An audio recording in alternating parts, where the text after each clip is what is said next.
உங்களுடைய சமூக வலைதளத்துல ஒரு வீடியோவை வெளியிட்டு இருந்தீங்க. கோயம்புத்தூர்ல அண்ணாமலை பேசக்கூடிய அந்த வீடியோவுல ஏற்கனவே வேதாந்தா நிறுவனத்தை ஸ்டெர்லைட்டை இப்படிதான் வந்து எதிர்த்து போராடினாங்க. இப்ப டங்ஸ்டனுக்கும் எதிர்த்து போராடுறாங்க. இதனால பிரச்சனைகள் வரதான் செய்யும். அதுக்காக வேலை வாய்ப்புகள் எல்லாம் கிடைக்குதுல, அதை பார்க்கணும். சும்மா எந்த திட்டத்தை கொண்டு வந்தாலும் போராட்டம் இறங்கிடுறாங்க அப்படின்னு சொல்லி அண்ணாமலை அதுல பேசியிருக்கிறார்.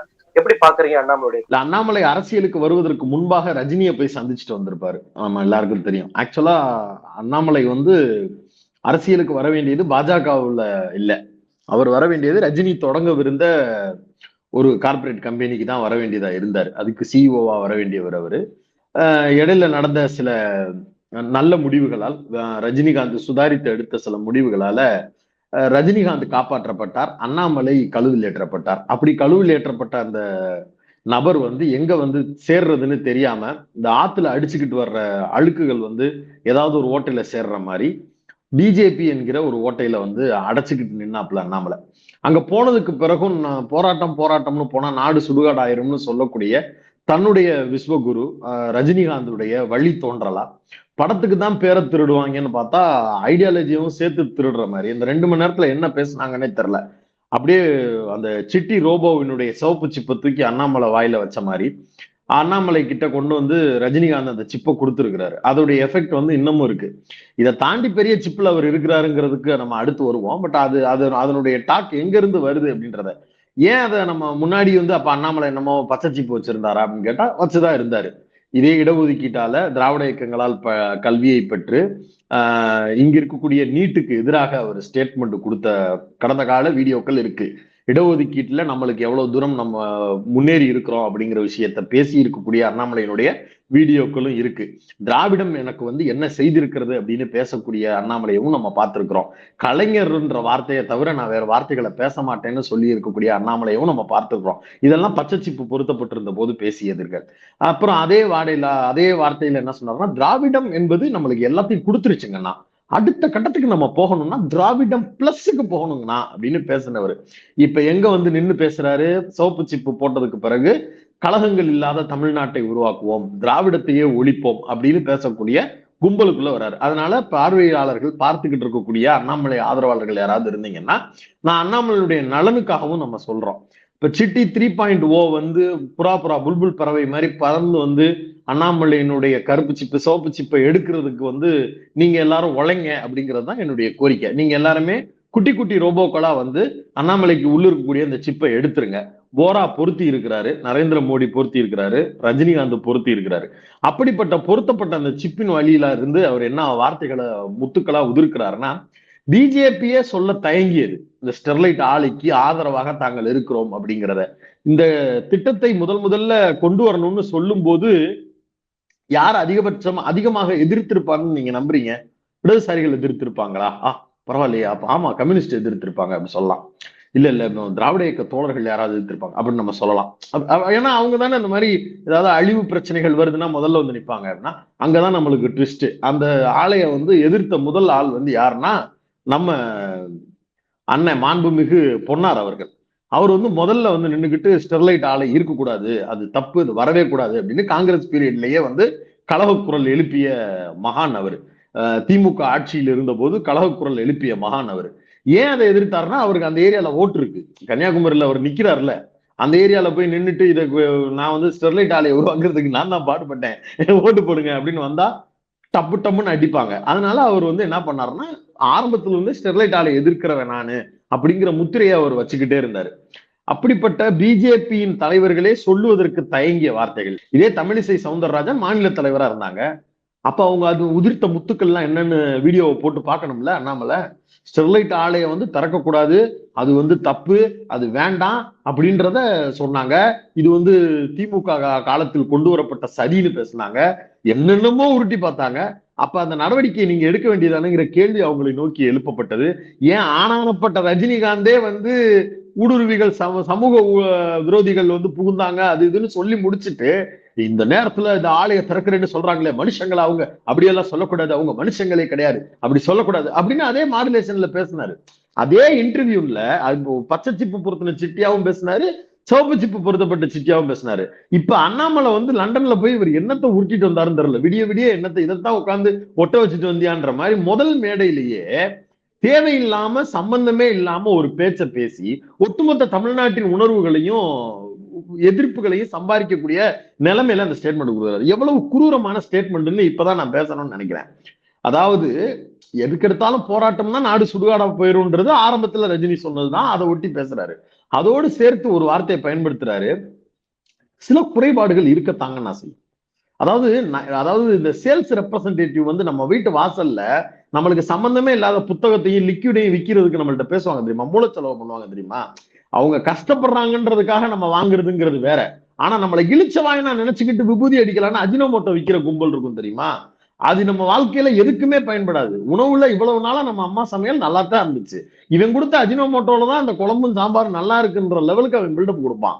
அதே மாதிரி இனிக்கிற மாதிரி பேசுறான் மேடம் அப்படிங்கிற மாதிரியே மேடையில ஏறி குறைபாடுகள் இருக்கத்தாங்க செய்யும். அந்த குறைபாடுகள் இருக்கத்தான் செய்யும்னா எது குறைபாடு? இந்த கேள்வியை தான் நம்ம கேட்கணும். எது குறைபாடு? குறைபாடுனா என் உயிர் குறைபாடு. நான் செத்தாலும் பரவாயில்ல, 10 உயிர் போனா போயிட்டு போகுது, இருந்துட்டு போ. இதை ஏற்கனவே இவங்க தரப்புல பிஜேபியில் இருக்கக்கூடிய முக்கிய பொறுப்பாளர்கள் ஒரு தேசம் நல்லா வளரணும்னா ஒரு மாநிலத்தை காவு கொடுக்கலான்னு பேசினாங்க. நம்ம தமிழ்நாட்டை காவு கொடுக்கலாமா? அணு உலையை கொண்டாங்க, கூடங்குளத்தை கொண்டு வர்றது, ஸ்டெர்லைட்டை கொண்டு வர்றது, இப்ப இருக்க டங்ஸ்டனை கொண்டு வர்றதுன்னு எல்லா நாசக்கார திட்டங்களையும் கொண்டாந்து தமிழ்நாட்டுல வச்சுட்டோம்னா வளர்ச்சின்னு ஒண்ணு இருந்துச்சுன்னா அதுல ஏதாவது ஒரு சில பாதிப்புகள் இருக்கத்தான் செய்யும். ஆனா அதை வந்து மிடில் கிளாஸ் மக்கள், நாம எல்லாரும் இந்த மிடில் கிளாஸ் மக்களை வென்றெடுப்பதற்கு பேசக்கூடிய இந்த அரசியல் வாதங்கள் இருக்குல்ல, இதைத்தான் அந்த சேல்ஸ் ரெப்ரசன்டேட்டிவ் பேசக்கூடிய மூளைச்சலவை மேட்டர்னு பேசுறேன். அவங்களுக்கு பூராமே என்னன்னா சபஸ்டிகேட்டடா ஒரு லைஃப்ல இருப்பாங்க. ஒரு இஎம்ஐ ஓடிக்கிட்டு இருக்கும், ஒரு இன்சூரன்ஸை போட்டு சேஃப்டின்னு நம்பி வாழ்ந்துட்டு இருப்பாங்க. இவங்களை வந்து அன்றாட மக்கள், உழைக்கும் மக்கள் வந்து அவங்களுடைய நேரடி வாழ்க்கையில அரசியல் தலையிடுதல் இருக்கு அப்படிங்கிறத புரிஞ்சுக்குவாங்க. எலைட் வந்து அவன் இந்த உலகத்திலே இருக்க மாட்டான், அவன் வேற ஒரு உலகத்துல இருப்பான். எலெக்ஷன் அன்னைக்கு லீவ் விட்டாங்க, ஜாலி பாய் பாய் போயிடலாம்னு அவன் கிளம்பி போயிடுவான். அவங்களெல்லாம் நீங்க லைட்டா பாயிண்ட் அவுட் பண்ணியே நீங்க எடுத்துடலாம். ஸ்ரீரங்கம்ல இருப்பாங்க, இங்க வெஸ்ட் மாம்பலத்துல இருப்பாங்க. இந்த மாதிரி ஒரு சில பகுதிகளில் அவங்க எல்லாருமே பாக்கெட்டா வாழக்கூடியவர்கள். மீறி எல்லாத்தையுமே வந்து எல்லாரோடையும் புழங்கி இருக்கக்கூடிய கும்பல் யாருன்னா மிடில் கிளாஸ் மக்கள். இந்த கும்பலை வந்து காயப்படுத்துறது, இந்த கும்பலை வந்து காலி பண்றது, இந்த கும்பலை வந்து மூலச்செலவு பண்றது அப்படிங்கிறதுக்கு நயவஞ்சகமா பேசுறது இருக்குல்ல, குறைபாடுகள் யாருக்கு தான் இல்லை. ஏன்னா இவன் பூரா டங்ஸ்டன் ஆலையில வந்து வேலை பார்க்க மாட்டான், இவன் பூரா வந்து காப்பர் ஃபேக்டரியில வேலை பார்க்க மாட்டான். யார் வேலை பார்ப்பா? கூலிகளுக்காக, தினசரி கூலிகளுக்காக போகக்கூடிய லோயர் மிடில் கிளாஸ் போவாங்க. அப்ப லோயர் மிடில் கிளாஸ் பண்ணக்கூடிய வேலைகள்ல அவங்கள பூராத்தையும் தள்ளி விடுறதுக்கு மிடில் கிளாஸ் மெஜாரிட்டேரியன் மைண்ட் செட்டை ட்ரிகர் பண்றானுங்க. எப்படி இஸ்லாமியர்களுக்கு எதிராக இவனுங்க ஒரு மாப் மென்டாலிட்டியை ட்ரிகர் பண்ணுவானுங்களோ அதே போல ஒரு ட்ரிபேட், ஒரு மூளை செலவையா அவ்வளவு பெரிய மேடையை போட்டு கோயம்புத்தூர் ஏரியா நம்மளுக்கு தெரியும், அளவெடுத்து தச்சாப்புல ஏமாத்துறதுக்கு ஏத்த மாதிரி கொண்டு போய் ஒரு விஷயத்தை நீங்க நிப்பாட்டணும்னா அங்க போய் நிப்பாட்டிடலாம். அந்த மக்களை பூரா ஈஸியா ஏமாத்தி போடலாம். பாவம் அந்த மக்கள், விக்டிம்ஸ். அவன் ஏதாவது ஒண்ணு மாறிடாதா, ஏதாவது ஒண்ணு நல்லது நடந்துடாதான்னு ஏங்கி வர்றவன் பூரா விபூதி அடிக்கிறான். அப்ப அண்ணாமலை மாதிரியான ஆட்கள் அங்க உட்கார்ந்து நின்றுட்டு விபூதி அடிக்கிறாங்க. ஒரு நல்ல திட்டம் வந்தால் அதில் நாசக்கார செயல்கள் இருக்கத்தான் செய்யும், அதெல்லாம் நீ பொறுத்துக்கோ அப்படின்னா கொண்டு போய் உத்தரப்பிரதேசத்துல வச்சு பொறுத்துக்கோ. இப்ப கூடங்குளம் அணு உலை போராட்டத்துல நான் பங்கெடுத்திருந்தேன். அப்ப வந்து ஒரு 13 வயசு பாப்பா, நான் அப்ப இந்த டாக்குமெண்ட் பண்றதுக்காக போயிருந்தேன். அப்போ ஒரு 13 வயசு பாப்பாட்ட நாங்க கேட்டோம், இன்னமும் அந்த யூடியூப்ல அந்த வீடியோ இருக்கும். அப்ப என் ஃப்ரெண்டு வந்து இந்த ஆண்ட்ராய்டு மொபைல், கேமரா மொபைல் வாங்கின புதுசு, அதை வச்சு வீடியோ எடுப்போம் அப்படின்னு சொல்லிட்டு போறதுக்காக போயிருந்தோம். அந்த குட்டி பாப்பாட்ட, ஏமா அந்த அப்துல் கலாம் பத்தின நம்மளுக்கு ஒரு பெரிய மதிப்பீடு இருக்கும்ல, நம்ம ஊர்ல அவரும் அதே ராமேஸ்வரம் பகுதி அப்படிங்கிறதுனால அது நாமளுமே யதார்த்தமா தான் கேட்டாமா, அப்துல் கலாமே சொல்லிட்டாரேம்மா அந்த அணுல இங்க வர்றதுனால எந்த தப்பும் இல்லைன்னு சொன்னா, அப்படின்னா அவர் வீட்டுக்கு பக்கத்துல எடுத்து கொண்டு போய் வச்சுக்கிற சொல்லுங்க அப்படின்னு அந்த பாப்பா சொல்லிருச்சு. எவ்வளவு பெரிய பிம்பம் அப்துல் கலாம். அப்ப தமிழ்நாட்டு மக்கள்கிட்ட நம்ம ஊர்ல பிறந்த ஒருத்தர் நம்ம ஊருக்கு கெடுதியான ஒரு விஷயத்தை ஆதரிக்கிறாருன்ன உடனே ஒரு குட்டி பாப்பா எகிரி அடிக்குது. இது தமிழ்நாடோட மைண்ட் செட். இப்ப இந்த மேடையை போட்டு நீங்க என்ன வேணாலும் ஆயிக்குங்க, நான் உங்களை பாத்துக்கிறேன்னு சொல்றதன் மூலமா நான் உங்களை காவு கொடுக்குறேன்னு வெளிப்படையா ஒரு ஸ்டேட்மெண்ட் கொடுக்கறது. இதுல எப்பையில இருந்து இவங்களோட பிரச்சனை இது ஆரம்பிக்குதுன்னா, பிஜேபி 2014 ஆட்சிக்கு வந்ததுல இருந்து ஒரு சில தவறுகள் நடக்கத்தான் செய்யும், பொறுத்துக்கோங்க அப்படின்னு இவங்க கொண்டு வந்த திட்டத்தை எல்லாம் வருஷப்படுத்துங்களேன்.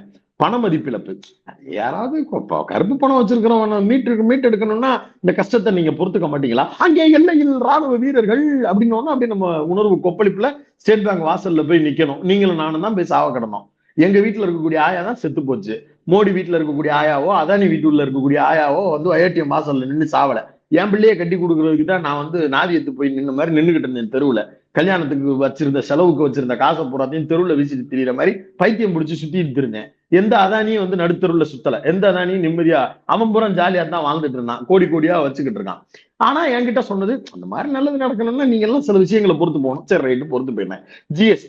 ஜிஎஸ்டி நாட்டை முன்னேற்றுவதற்காக சில தியாகங்களை பண்ணணும். யார் தியாகம் பண்றது? எங்க ஊர்ல சிவாசியில உட்காந்துக்கிட்டு பத்தி உருட்டிக்கிட்டு இருக்கானே அவன் புறம் தியாகம் பண்ணணும். நாங்க இங்க உட்காந்து குளவிக்கல் குத்திக்கிட்டு இருக்கிறோமே, மிக்சி கிரைண்டருக்கு, அந்த கல்லு மிஷின் இது எல்லாத்தையும் ஆட்டுறதுக்கு நாங்க உட்காந்து இருக்கணும். நாங்க மிடுக்காண்டு ஆசை சாக்லேட் தயாரிச்சுக்கிட்டு இருப்போம், நாங்க உங்களுக்கு காவு கொடுக்கணும். இவர் அங்க உட்காந்துக்கிட்டு லிக்கர் ஃபேக்டரியை கொண்டு வர்றவருக்கு ஜிஎஸ்டி எல்லாம் பிரச்சனை கிடையாது. இப்போ நாங்க வந்து எல்லா கடலை மிட்டாய் தயாரிக்கிறதுல இருந்து எல்லா பிரச்சனைக்கும் நாங்க தியாகம் பண்ணணும். யாருக்கு? குஜராத்திகளுக்கு நாங்க தியாகம் பண்ணி கொடுத்துட்டு இருக்கோம். அவன் பூரா சுகபோக வாழ்க்கை வாழ்ந்துட்டு இருக்கிறான். அவர் எலெக்ஷன் 1,00,000 கோடியே நாங்க ரத்து பண்ணுவோம், வாரா கடன் ஆக்கிடுவோம், தள்ளுபடி கடன் ஆக்கிடுவோம், அதானிக்கும் அம்பானிக்கும் கூவி கூவி நாடை வித்துக்கிட்டு இருப்பாரு. அப்ப நான் வந்து பாதிக்கப்படணும். இதுக்கு அடுத்து விவசாயிகள் சட்டம்னு ஒண்ணு கொண்டு வந்தாங்க. 4 நல்லது நடக்கணும்னா பாதிக்கப்படலாம். யாருக்குடா அந்த சட்டம் கொண்டு வரும்? விவசாயிகளுக்கு. யாரா பாதிக்கப்படுவோம்? அதே விவசாயிகள் தான். அதுல ஒரு செக்டார் பாதிக்கும். யாரா ஒரு செக்டார்? புரியவே இல்லை. ஒட்டுமொத்த இந்தியாவும் திரண்டு போய் நின்றுச்சு. நீங்க எல்லாரும் தியாகம் பண்ணிக்கோங்க அப்படின்னு. யார் தியாகம் பண்ணணும்? நான் என் சோற திங்கிறதுக்கு, நான் விவசாயம் பண்ணி என் ஊர்ல இருந்து ஒரு பொருளை அறுவடை பண்றதுக்கு, என் வாழ்வாதாரத்தை நான் உயர்த்திக்கிறதுக்கு, என்னுடைய வாழ்க்கையே அதுதான் அப்படின்னு நான் நிற்கும் போது நானே அதை தியாகம் பண்ணணும். நீ செத்தா சாவு, 3 திருத்தத்தை நான் கொண்டு வந்துட்டேன் அப்படின்னு கொண்டு வரான். முத்தலாக்குன்னு ஒண்ணு கொண்டு வந்தான். சில பேருக்கு அது பிரச்சனைகளா இருக்கும். அவங்க எல்லாம் தியாகம் பண்ணி, யாரா தியாகம் பண்ணி, யாருக்காகடா கொண்டு வர்ற? இஸ்லாமியர்களுக்கான உரிமைக்காக. யாரா பாதிக்கப்படுவா? இஸ்லாமியர்கள் தான் பாதிக்கப்படுவாங்க. என்னடா இது உருட்டு? அப்ப ஒரு சட்டத்தை கொண்டு வருவோம், அதால பாதிப்பு இருக்கும், ஆனா நீங்க அட்ஜஸ்ட் பண்ணிக்கிறேன். யாருக்குடா பாதிப்பு வருதுன்னா அவன் மக்களுக்கே பாதிப்பு வருது. இப்படி எல்லாத்துலயும் சிஐஏ, காஷ்மீர், குடியுரிமை திருத்த சட்டம், எல்லாத்துலயும் பாதிப்பு இருக்கும். ஆனாலும் நீங்க அட்ஜஸ்ட் பண்ணிக்கலாம். பாதிப்பு இருக்கும்னு எல்லா லேயர்ல இருக்கக்கூடிய மக்களையும் சீண்டிட்டான்.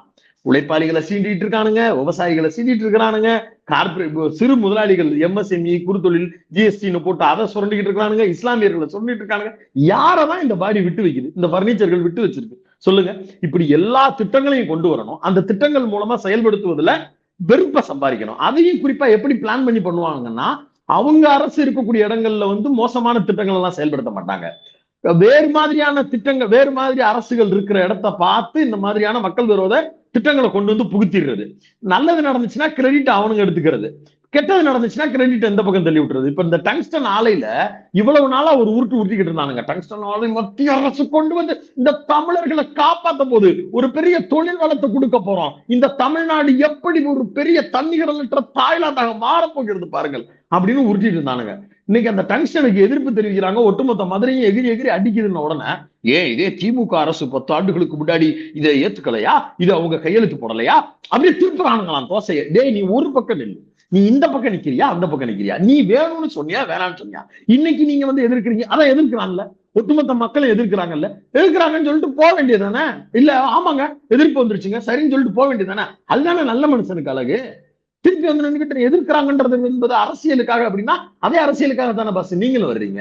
அந்த அரசியலை சரியா செய்யுங்க. இன்னைக்கு நான் எதிர்க்கிறேன், எனக்கு இது பிடிக்கல, செஞ்சுட்டு போங்க. இப்ப கனிமொழி அவர்கள் நினைக்கிறேன், அவங்கள்ட்ட வந்து இந்த அயோடின் உப்பு மேட்ரு வந்து கேள்விப்பட்டிருப்பீங்க. ரொம்ப ஃபேமஸா இந்தியா முழுக்க பேசு பொருளாக்கிட்டு இருந்துச்சு. அப்போ வந்து பிரபலப்படுத்தி அந்த உப்பு மேட்டரை கையில எடுக்கணும், அயோடின் உப்பு எல்லார் வீடுகளுக்கும் போய் சேரணும்னு இப்ப அஜெண்டாவா ஒர்க் பண்ணாங்க. ஒரு கட்டத்துல அயோடின் உப்புங்கிறது ஃபேக்குங்க, அப்படி ஒண்ணு இல்லைங்க, உப்புன்றதே அயோடின் தாங்க, அதை அப்படியே டீல் பண்ணலாம் அப்படின்னு சொன்ன உடனடியே அந்த திட்டத்தை வந்து ரத்து பண்ணுது. கனிமொழி அவர்களே அதை வெளிப்படையா அக்னாலேஜ் பண்ணாங்க. அந்த பீரியட்ல அப்படி ஒண்ணு சொல்லப்பட்டது, ஆமான்னு அதுக்காக ஒர்க் பண்ணோம். இப்படித்தான் பல திட்டங்கள் அணு உலை நாடு வளர்ச்சிக்கு தேவைப்படுதுன்னு ஃபர்ஸ்ட் நம்புவோம். அணு உலையால் ஏற்படக்கூடிய பாதிப்புகள்னு உலக நாடுகளை பார்க்கும்போது ஒரு நாலேஜ் கிடைக்கும் போது வேணாம், அப்ப இதை நிறுத்திடணும், இந்த மக்களுக்கு பிரச்சனை, நீர் வளங்களுக்கு பிரச்சனையா இருக்கு, மீன்களுக்கு பாதிப்பு இருக்கு, கடல் வளத்தை அழிக்குது, எல்லா விஷயங்களையும் சொன்னதுக்கு பிறகு எந்த ஒரு அரசு புரிதலுக்கு உட்பட்டு சரி செய்திருக்கிறதோ அதுதான் நல்ல அரசு. மாறா நீ எக்கேடு வேணாலும் கெட்டுப்போ, 4 பேர் நல்லா இருக்கணும்னா எதுவும் தப்பு இல்லைன்னு வேற வேல்நாயக்கர் வம்சம்ன்ற கணக்குல நம்மள்ட்ட வந்து நின்று பேசினா, you go man why me.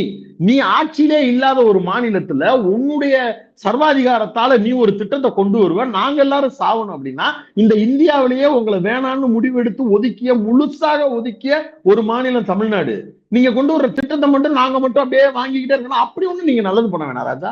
எடுத்துட்டு போங்க, உத்தரப்பிரதேசத்துல வச்சு கொண்டாடுங்க, குஜராத்ல வச்சு கொண்டாடுங்க, இந்த காப்பரை இதை விட அதிகமா கொண்டு வாங்க. இப்ப யார் அழுதா இந்தியா வந்து காப்பருக்கு இன்னொரு நாட்டை கைது? நீங்க ஏந்தல? ஒவ்வொரு நாடா எலெக்ஷன் டைம்ல மோடி போறாரு, ஒவ்வொரு நாட்டுல என்ன கேட்கிறாரு, வந்த உடனே மேட் இன் இந்தியான்னு தான் கூட்டியாந்தீங்க.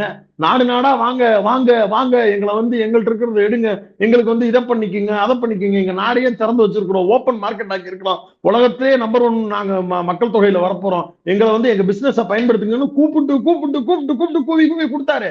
வச்சுக்குங்க, வித்துக்குங்க. யார் உங்களை கேட்டா? என்ன விதத்துல நீங்க ஏந்தாம இருந்தீங்களா? கையேந்தாம இருந்தீங்களா யார்ட்டையும்? அப்படிலாம் இல்ல. எல்லா நாட்டுக்கிட்ட இருந்தாலும் நீங்க வந்து இதை பண்ணுங்க, நீங்க இதை வந்து பண்ணக்கூடாது, கேட்டுக்கிட்டு தானே இருந்தீங்க, கேட்டுட்டு போங்க.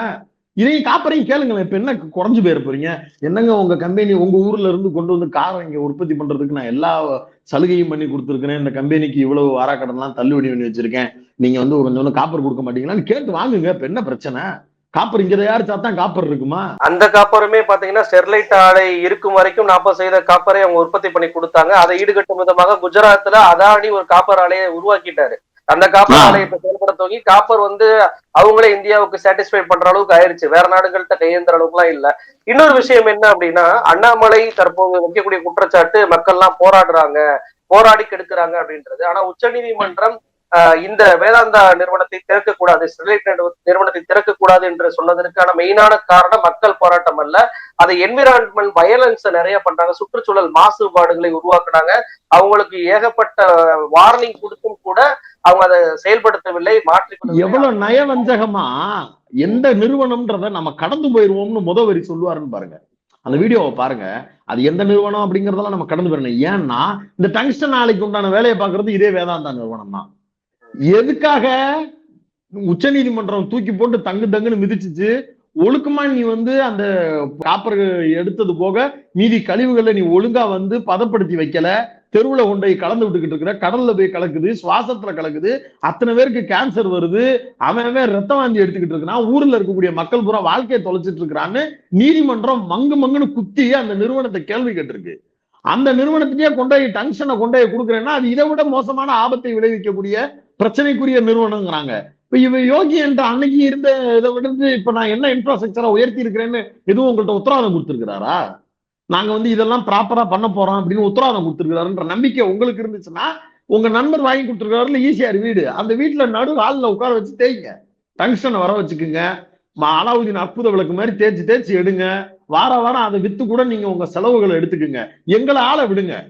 நாங்க என்ன, எங்களுக்கு வேற வேலை பிரச்சனை இருக்கு, நாங்க இந்த வெள்ளம் வந்துருச்சு, மழை வந்துருச்சு, பிரச்சனை ஆயிப்போச்சு, நாங்க எங்களுடைய வாழ்வாதார பிரச்சனைகளை நோக்கி நாங்க நடந்துகிட்டு இருக்கும் போது எங்கேயோ இருந்து யாரையோ திருப்திப்படுத்துவதற்காக எங்களை 13 பேரை கொல்ல காரணமா இருந்த ஒரு நிறுவனத்துக்காரனை கூட்டியாந்து திருப்பி கையெழுத்தை போட்டு நான் கொண்டு வந்து கொடுப்பேன் அப்படின்னு பேசுவதன் மூலமா மக்கள் விரோதத்தில் பாஜகவை முந்துவதற்கு ஒரு கட்சியே கிடையாதுங்க. எந்த கட்சியாச்சும் மக்கள்கிட்ட ஓட்டு வாங்கணுங்கிறதுக்காகவாச்சு நாடகம் ஆடுவானுங்க இவனுங்க. பச்சை அயோக்கியர்கள். இவங்க வாழ்க்கையில நேர்மைங்கிறதே கிடையாது. நேர்மைன்னா என்ன? நேர்மைன்னா நான் அயோக்கியன்ற நேர்மை இருக்கும். நான் அயோக்கியம் தான் பாத்தீங்களா, எவ்வளவு பெரிய அயோக்கியம் பாத்தீங்களா? ஆனா அதை நயவஞ்சகமா கோட்டிங் போட்டு பேசுவாங்க. அதை நம்ம கண்டுபிடிக்க வேண்டிய பொறுப்பும் கடமையும் இருக்கு. தமிழ்நாடு அதை ஒவ்வொரு தடவையும் ஈஸியா கண்டுபிடிச்சு போடுது. வாடா சங்கின்னு தூக்கி வச்சு மிதின்னு மிதிக்குது. விஜய் வரைக்கும் தூக்கி போட்டு மிதிக்குது இல்ல, அதுக்கு காரணம் இதுதான். இப்போ மதுரை மக்கள் தொடர்ச்சியாக போராட்டத்தை அறிவிச்சுட்டு வரதை பார்க்க முடியும். இன்னொரு மிக முக்கியமான கோரிக்கை அவங்க என்ன வச்சிருக்காங்க அப்படின்னா, வரக்கூடிய சட்டமன்ற கூட்டத்தொடரிலேயே இந்த டங்ஸ்டன் ஆலையை நாங்க அனுமதிக்க மாட்டோம், அந்த மைனிங்க்கு எதிராக தமிழ்நாடு அரசு ஒரு தீர்மானத்தை போட வேண்டும் என்று சொல்லியிருக்கிறாங்க. அதையுமே தமிழ்நாடு அரசு நாங்கள் நிறைவேற்றுவோம் என்று சொல்லியிருக்கிறாங்க. இந்த சட்டமன்ற கூட்டத்தொடரில் இப்படிப்பட்ட தீர்மானம் கண்டிப்பாக போட வேண்டும் என்று எழக்கூடிய சூழ்நிலையிலேயே ஒன்றிய அரசு என்ன பண்ணிருக்காங்கன்னா, மைனிங் ஆக்ட்ல சப்கிளாஸை பயன்படுத்தி இந்த திட்டத்தை கொண்டு அறிவிச்சிருக்கிறாங்க. அதாவது ஆனா மேடையில வந்து திமுக கொண்டு வந்துச்சுன்னு உருட்டி இருப்பாரு, கவனிச்சீங்கன்னா தெரியும். அதாவது மாநில அரசு கிட்ட இந்த அதிகாரம் கொடுக்கப்பட்டதா, மாநில அரசு எடுத்த முடிவின் அடிப்படையில் இந்த ஆலைக்கு அனுமதி கொடுக்கப்பட்டதான்னு யாரும் தேடி பார்க்க மாட்டாங்க. ஏன்னா இது உத்தரப்பிரதேசம் நினைச்சுக்கிட்டாரு அவர் மைண்டுக்குள்ள. நம்ம சொல்லிட்டோம்னா அது போதும், அதுவே எல்லாரும் புரிஞ்சுக்குவாங்கன்னு. இங்க இருக்கக்கூடிய சாதாரண நபர் முதற்கொண்டு அதை கண்டுபிடிப்பான். அப்ப கையெழுத்து திமுக போடல, கையெழுத்து தமிழ்நாடு அரசு கொடுக்கல அனுமதி. இவங்க ஒரு வரையறை வச்சுக்கிட்டு அந்த வரையறைக்கு உள்ள இருக்கக்கூடிய அவனுங்களுடைய லா படி இந்த முடிவை நான் எடுத்தா போதும், மத்திய அரசு எடுத்தா போதும் அப்படிங்கிற ஒரு ஒரு லைனை பயன்படுத்தி அவனுங்களுக்காக ஒரு முடிவு எடுத்து அனௌன்ஸ் பண்ணிட்டு பிரச்சனைன்னு வரும்போது பந்த தூக்கி துரைமுருகன் கையில கொடுக்கறது, பந்த தூக்கி தமிழ்நாடு அரசு கொண்டு போய் கொடுக்கறது. ஏற்கனவே துரைமுருகன் வெளிப்படையா சொல்லிட்டாரு இதை நாங்க எதிர்க்கிறோம்னு. தமிழ்நாடு அரசு வெளிப்படையா சொல்லிருச்சு இது எதிர்க்கிறோம்னு. இனி கிராம சபை கூட்டங்கள்லயும் இதற்கு எதிர்ப்பு இருக்கும், சட்டமன்றத்திலையும் இது குறித்து பேசப்படும். இது வேணாங்கிற பிரச்சனையே ஏன்னா அவங்களுக்குலாம் ஜெயிக்கணும்னு ஆசை இருக்கு. இது மக்களுடைய பிரச்சனை. இதனால வந்து நின்னுச்சுன்னா மக்கள் பாதிக்கப்படுவாங்க. நாளைக்கு இந்த மக்கள்கிட்ட வாக்கு கேட்டு போனோம்னா என் பிள்ளைக்கு இப்படி ரத்த வாந்தி வருது, நான் வாந்தி எடுத்துக்கிட்டு இருக்கிறேன், காத்துல விஷம் கலக்குது அப்படின்னு சொல்லுவாங்க. ஏன்னா இவங்க எல்லாம் மக்களோட இருக்கிறாங்க. நல்லது கெட்டதுகளுக்கு மக்கள்கிட்ட வரணும். ஆனா அவங்க யாரும் அப்படி கிடையாது. தமிழ்நாட்டுல அவங்களுக்கு ஜீரோ. அவங்க இந்த பக்கம் வரப்போறதே கிடையாது. ஆனா அப்ப என்ன பண்றது? சோதனை எலிகளா பயன்படுத்து. இவன் தான் நம்மளுக்கு ஓட்டு போட மாட்டானே, போட்டு விடு அப்படின்னு பேசுறது. நாட்டுல இப்ப நம்மளுக்கு எவ்வளவு பெரிய பிரச்சனை நடந்துட்டு இருக்கு. தமிழ்நாடு முழுக்க இவ்வளவு பெரிய வெள்ள பிரச்சனையில மாட்டிக்கிட்டு இருக்கு. திருவண்ணாமலை வட மாநிலங்கள்ல இதுவரைக்கும் வட பகுதிகளில் இதுவரைக்கும் இல்லாத அளவுக்கு வெள்ள பிரச்சனைகள்ல நம்ம சிக்கி இருக்கிறோம். நேத்து நைட்ல இருந்து உதயநிதி ஸ்டாலின் அங்க போய் இருக்கிறாரு. வாரிசு வாரிசுன்னு கூக்குரல் போட்டு கத்திக்கிட்டு இருந்தாரு அண்ணாமலை. லண்டன்ல இருந்து வந்ததுக்கு பிறகு இன்னைக்கு காலையில சாவாசமா கிளம்பி போறாரு. கிளம்பி போக வேண்டியது தானே? முன்னாடி நாளே போய் நின்று மக்கள் பிரச்சனை என்னன்னு கேட்க வேண்டியதானே? ஒருத்தர் எச் ராஜா வந்து தீபாவளி வாழ்த்து போடுற மாதிரி ஏதோ அகல் விளக்க வச்சு போஸ்ட் போட்டுக்கிட்டு இருக்காரு. ஆத்மா சாந்தி அடைய வேண்டும் என்று இறைவனை வேண்டுகிறாராம். நான் வெள்ளத்துல செத்துக்கிட்டு இருக்கேன், ஆத்மா சாந்தி அடையணும்னு கேட்டுட்டு இருக்கேன். நான் 4 பேர் செத்தாலும் இவங்க என்ன பண்ணுவாங்க? அதான் அந்த கடவுளை அரசியல் படுத்திக்கிட்டு உள்ளுக்குள்ள வச்சுக்கிட்டு இப்ப நல்லது கெட்டது ஏதாவது நடந்துச்சுன்னா ஆத்மா சாந்தி அடையட்டும்ன்றதுக்காக வெயிட் பண்ணேன். வெள்ள நிவாரண நிதி கூடியா வந்து எங்களை பாரியா அப்படின்னு கேட்டா பொறுங்க, ஆத்மா சாந்தி அடைஞ்சுக்கட்டும். அது என்னைக்கு போய் சாந்தி அடைகிறது? நான் என்னைக்கு வந்து உனக்கிட்ட உதவி கேட்கறது? அப்ப தமிழ்நாட்டை பொறுத்தவரையில பிஜேபி இங்க இருக்கக்கூடிய பிரச்சனைகள், உண்மையான பிரச்சனைகள் என்ன, கள யதார்த்தம் என்ன, இந்த மக்களுடைய வலி என்ன அப்படிங்கிறதுக்குள்ளெல்லாம் வரவே வராது. நாடு நல்லா இருக்கணும், உசுர கொடு. இந்த போற போக்குல டாக்டர் வந்து நம்ம டாக்டர் ஒருத்தர் ஹாஸ்பிட்டல் திறந்துருக்கிறாரு, வாங்க வந்து ஊசி போட்டு போங்கன்னு வாங்கல்ல, அது மாதிரி பிஜேபி ஆட்சியில இருக்குது. எங்க வச்சு சோதிக்கிறதுன்னு தெரியல. நீங்க தான் ஓட்டு போட மாட்டேங்கிறீங்க. தமிழ்நாடு ஒரு கதவை திறந்து விடுங்க, வந்து ஒரு சோதனை எலியா அவங்களை பயன்படுத்திடும். அது எடப்பாடி பீரியட்ல அப்படி கேட்கலாம். திறந்து விடுவாங்க, வந்து உங்களுக்காக எல்லாத்தையும் பண்ணி கொடுப்பாங்க. இந்த நீட்டுக்கு கையெழுத்து போட்டு கொடுத்தாங்க, ஸ்டெர்லைட்ல உங்க உத்தரவின் பேர்ல மஜாவா வேலை பார்த்து கொடுத்தாங்க, உதயமின் திட்டத்துக்கு சூப்பரா கையெழுத்து போட்டு கொடுத்தாங்க, இந்த பக்கம் ஜல்லிக்கட்டு போராட்டத்துக்கு லாபகமா உங்களுக்காக நின்னாங்க. நாங்கெல்லாம் தெருவுக்கு வந்து போராடி தான் உங்கள்ட்ட இருந்து அதை வாங்க வேண்டியது இருந்துச்சு. இப்ப இதெல்லாம் பிரச்சனைக்குரியதா எப்ப மாறுதுன்னா ஸ்டாலின் ஆட்சிக்கு வந்ததுக்கு பிறகு மாறுது. பழையபடி நம்மளால செய்ய முடியலன்னு உடனே வெளிப்படையா அந்த சிவப்பு சிப்பை எடுத்து போட்டுக்கிட்டு கத்திக்கிட்டு இருக்கிறானுங்க. தமிழ்நாடு ஆட்டோமேட்டிக்கா அதை கண்டுபிடிக்குது. பார்ப்போம் என்ன நடக்கும். நிகழ்ச்சியில் கலந்து கொண்டு நிறைய தொழிலை நேரிட்ட பெருந்துட்டீங்க. ரொம்ப நன்றி.